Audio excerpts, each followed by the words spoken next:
وطر ہر روز عشاء کی فرض نماز کے بعد پڑھے جاتے ہیں۔ اگر کسی مسلمان بھائی کو دعائے قنوت نہ آتا ہو، جو کہ وطر کی تیسری رکعت میں پڑھا جاتا ہے، تو اس کے لیے اسلام میں بہت ساری آسانیاں فرمائی گئی ہیں، کیونکہ اسلام نہیں چاہتا کوئی بھی اللہ تعالیٰ سے دور یعنی کہ نماز سے دور جائے۔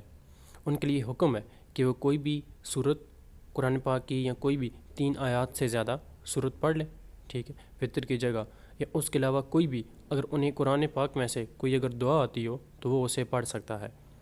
کچھ جگہ پر درود پاک کا بھی ذکر ہے کہ وہ درود پاک بھی پڑھ سکتا ہے، مگر بہتر یہی ہے کہ وہ قرآن پاک کی کوئی بھی 3 آیات پڑھ سکتا ہے۔ اس کے علاوہ امام احمد بن حنبل کے نزدیک وطر کی 1 رکعت ہے، یعنی کہ اہل حدیث لوگ اور کچھ اور مسلمان وطر کی 1 رکعت پڑھتے ہیں، جبکہ بریلوی اور دوسرے مسلک کے لوگ 3 رکعت وطر پڑھتے ہیں، جبکہ اس میں اختلاف ہے کہ وطر کی حقیقت میں کتنی رکھتے ہیں۔ مگر اگر کسی کو دعائے قنوت نہ آتا ہو تو وہ اس کی جگہ 3 آیات بھی پڑھ سکتا ہے۔ دوستوں، میرا چینل سبسکرائب کیجیے گا، اپنا خیال رکھیے گا۔